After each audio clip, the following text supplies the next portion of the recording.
got it now.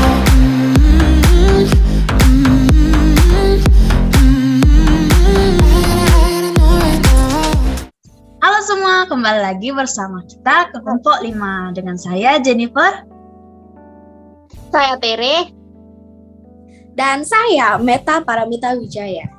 Nah, di podcast kali ini kita akan membahas sedikit mengenai manusia dan tubuh.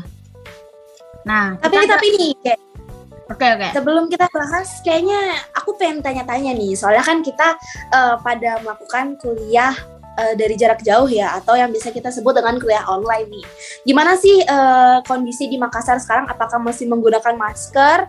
Atau mungkin udah ada beberapa tempat kuliah yang udah dibuka gitu, jadi kayak sistem hybrid atau sistem offline gitu?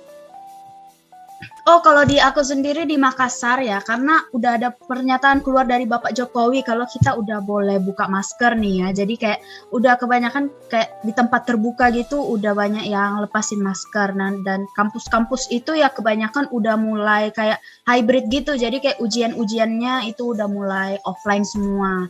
Sekolah-sekolah juga kayak begitu. Kalau di Surabaya gimana?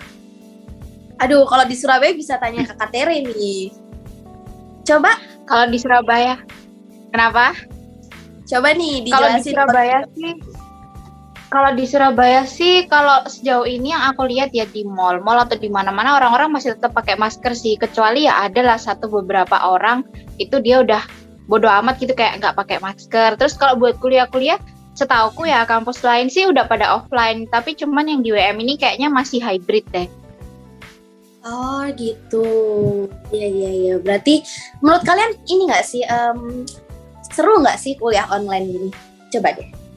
Kalau menurutku ya seru, tapi mungkin kalau offline bakal lebih seru. Kalau menurutku ya, soalnya kan kita bisa ketemu langsung dengan dosen-dosen, apalagi dengan teman-teman. Dan kalau misalnya udah selesai kelas nih, kita bisa nongki bareng. Benar. Kalau Tere juga sama kayak Jen. Ya sama, kayak kalau misalnya offline tuh kayak lebih berasa gitu loh kalau dosen yang ngejelasin, terus kalau kita komunikasi sama yang lain. Kalau misalnya online gini kan, kita kan kayak kurang paham gitu ya sama penjelasan dosen, belum lagi kalau yang ya tau lah kayak gimana harusnya. Iya.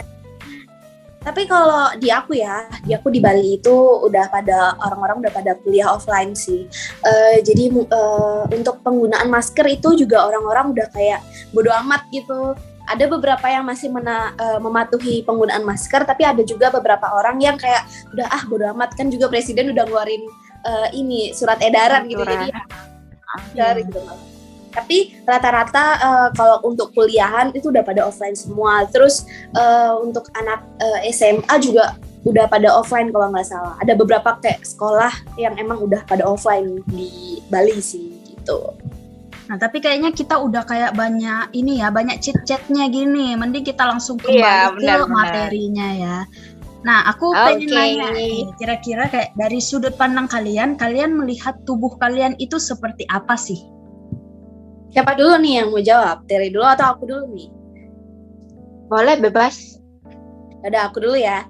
Kalau dari sudut pandang aku, tubuh itu pastinya punya jiwa, punya yang namanya roh juga nggak sih? Kayak kalau emak aku nih selalu bilang, setiap manusia itu punya yang namanya roh. Roh itu nggak bisa kelihatan, tapi roh itu seperti nafas, gitu. Terus pastinya tubuh juga punya jiwa gitu.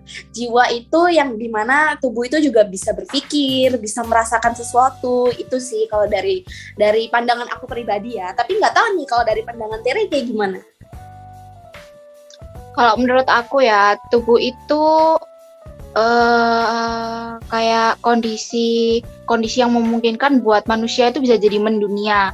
Dengan kata lain itu kita tidak dapat memahami persepsi dalam abstraksi yang terlepas dari tubuh, karena persepsi itu sendiri selalu terikat sama tubuh. Persepsi sebagai fenomena tubuh manusia. Kalau menurut aku kayak gitu sih. Kalau aku setuju banget sih sama si Tere. Nah, kayak kita tubuh itu semacam kayak medium kita ya, biar kita bisa kayak mendunia gitu kan. Jadi kayak kalau kita mau melakukan apapun yang berhubungan dengan dunia itu pasti melalui tubuh. Bahkan ini kita saling ngomong pun kayak tubuh itu mulut yang digunakan kan? Iya, betul pemahaman kan. kayak gitu. Oke. Oke.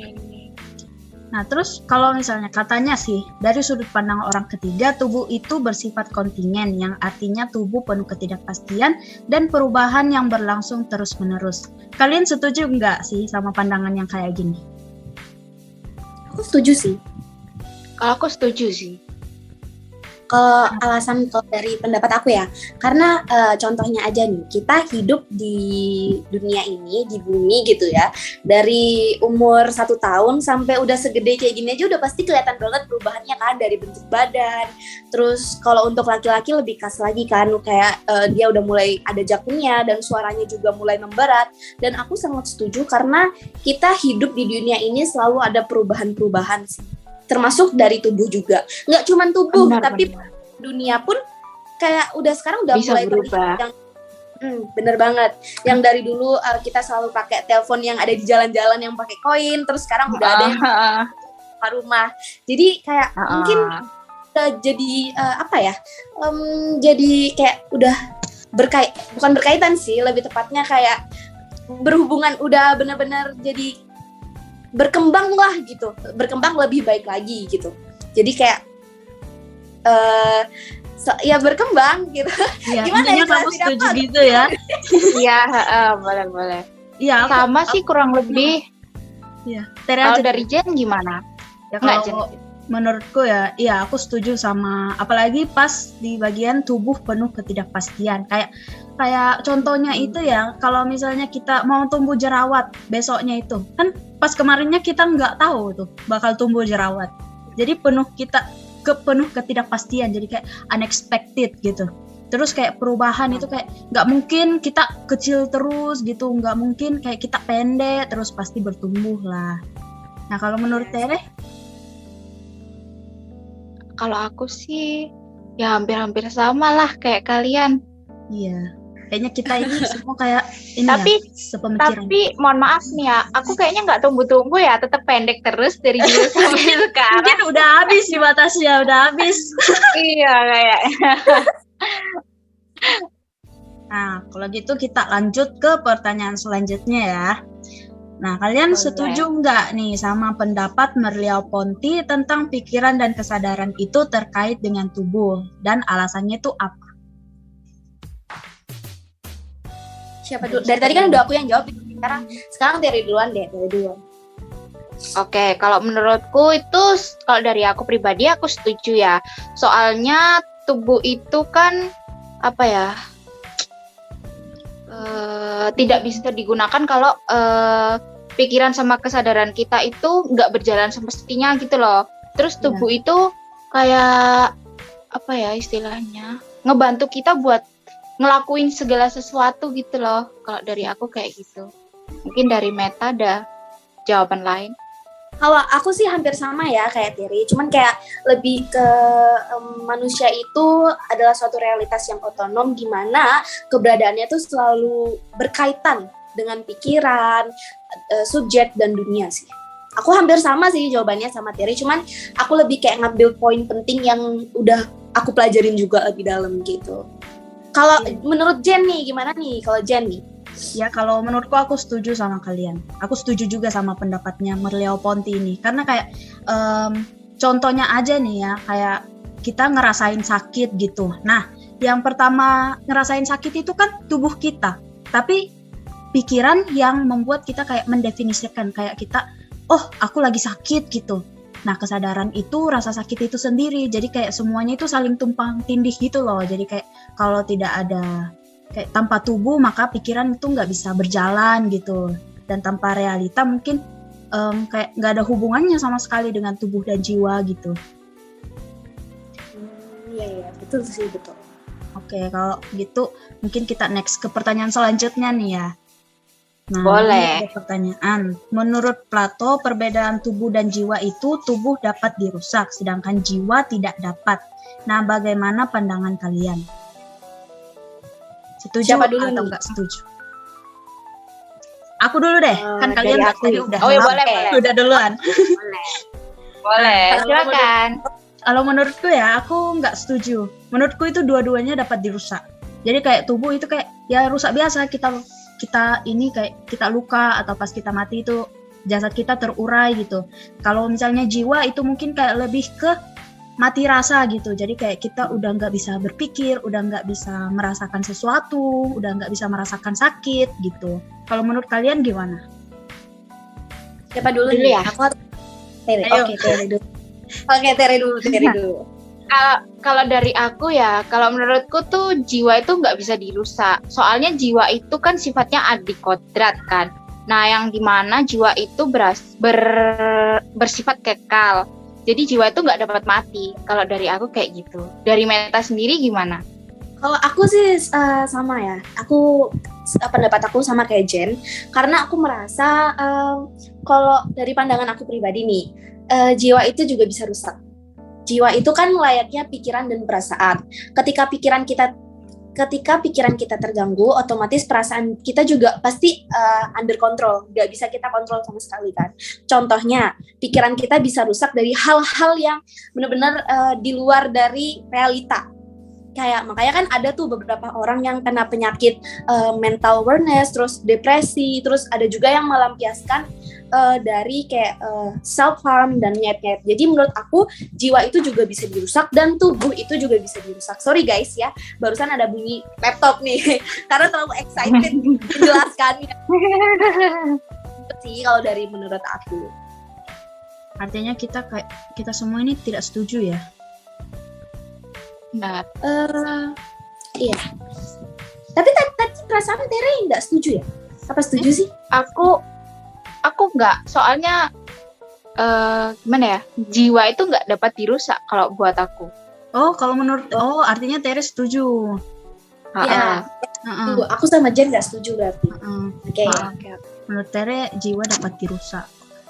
Iya, kalau menurut aku yang mungkin tidak dapat dirusak itu roh ya. Yang kayak semacam kayak penghubung kita antara kita sendiri dengan Tuhan gitu. Kalau jiwa ya bisa dirusak gitu. Kalau menurut aku. Nah, Iya sih. Oke, Benar juga. kan? Aku punya satu pertanyaan nih buat kalian. Jelas di pelajaran itu, di pelajaranku, Plato tuh ngomong kalau eksistensi tubuh itu bergantung pada jiwa, tapi tidak sebaliknya. Kalian setuju nggak? Siapa dulu nih? Bebas. Jen siapa? aja dulu. Jen, aku dulu. Nah, kalau menurutku itu tidak setuju, karena dua-dua itu saling bergantung. Jadi kalau misalnya tanpa tubuh, maka jiwa juga nggak ada. Tanpa jiwa, ya tubuh juga nggak ada. Jadi kalau misalnya nggak ada jiwa, ya tubuh hanya sekedar tubuh gitu. Tapi kalau misalnya nggak ada tubuh, ya jiwa mau di mana gitu, kan? Jadi pikiran, perasaan itu mau di mana?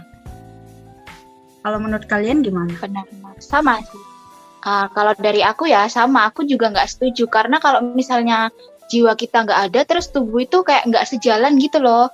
Kayak misalnya mereka kan hitungannya kan kayak sepaket gitu kan. Nah jadi kalau misalnya salah satu dari antara mereka nggak ada, pasti tuh nggak bakalan sejalan senormalnya gitu. Kalau dari aku. Kalau aku sih setuju malah ya. Kalau dari aku, karena menurutku Kenapa tuh? kayak manusia itu punya tubuhnya masing-masing dan juga punya jiwanya masing-masing. Jadi kayak semisalkan di satu manusia gitu, dia nggak punya jiwa, otomatis kan seperti jiwa itu layaknya pikiran dan perasaan. Otomatis dia nggak tahu harus ngapain, dia nggak bisa mikir harus kayak gimana. Yang pastinya kalau dia cuma punya tubuh, kayak dia akan merasa kayak cuman diem, termenung, dan nggak tahu harus ngelakuin apa gitu sih kalau menurut aku. Jadi aku sangat setuju kalau eksistensi tubuh itu bergantung juga sama jiwa, atau bisa dibilang kayak mereka ini saling berhubungan gitu loh. Kayak tubuh bergantung sama jiwa, dan jiwa pun juga bergantung sama tubuh. Kayak kalau tubuh nggak ada, jiwa mau hidup di mana gitu kan. Dan Ya, sebaliknya kalau jiwa juga nggak ada, ya tubuh juga nggak ada gitu. Benar. Jadi kayak aku setuju sih sama pendapatnya gitu. Kayak contohnya ya, misalnya otak nih. Nah, otak sama pikiran. Nah, kalau misalnya nggak ada pikiran, ya otak sekedar otak saja.